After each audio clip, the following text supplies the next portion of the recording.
যোৱা কিছুদিনৰ পৰা আমাৰ কংগ্ৰেছ দলৰ সভাপতি ভূপেন বৰা দলৰ নেতা ৰকিবুল হুছেইন ডাঙৰীয়াই গো মাংসৰ ওপৰত তেওঁলোকে অস্বস্তি প্ৰকাশ কৰিছে বিভিন্ন স্থানত আৰু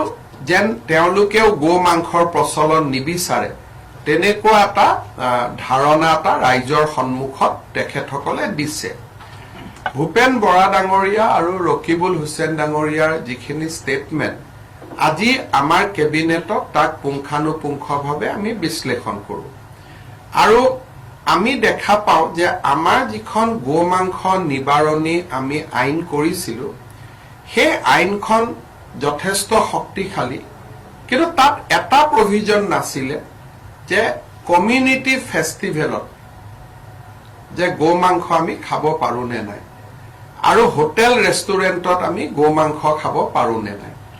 আজি আমাৰ কেবিনেটত এটা সিদ্ধান্ত হ'ল যে অসমৰ কোনো হোটেল আৰু ৰেষ্টুৰেণ্টত গো মাংস পৰিবেশন কৰা নহ'ব আৰু বিভিন্ন ধৰণৰ যি সামাজিক ফাংচন হয়, কোনোবাই ধৰ্মীয় সভা পাতিলে কিবা পাতিলে যিবিলাক সামাজিক সভা হয়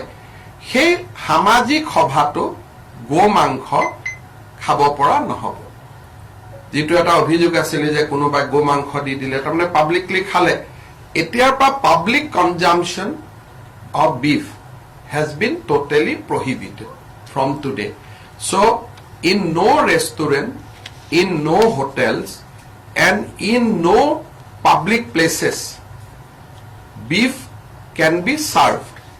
চ' এইটো আমাৰ যিখন এক্ট আছিলে সেই এক্টত এইখিনি আমি নতুন প্ৰভিজন লগাম আৰু মই ভাবো যে এই প্ৰভিজনে বা এই ব্যৱস্থাই আমাৰ যিটো অৰিজিনেলি যে আমি অসমত কেটল প্ৰহিবিশ্যন কৰিব খোজো সেই ব্যৱস্থাকো টনকিয়াল কৰিব আৰু ৰকিবুল হুছেইন আৰু ভূপেন বৰাই যিখিনি বিচাৰি আছিলে ডাইৰেক্টলি ইনডাইৰেক্টলি সেইখিনিতো অলপ আগবাঢ়ি যাব। গতিকে আমি আশা কৰিম যে এই ব্যৱস্থাত কংগ্ৰেছ দলে আমাক সমৰ্থন কৰিব, তাক আমি আশা কৰিছো বা তেওঁলোকে সমৰ্থন কৰক নকৰক, that is their political সিদ্ধান্ত, but today our cabinet has decided to prohibit consumption of beef in public places including hotel and restaurant.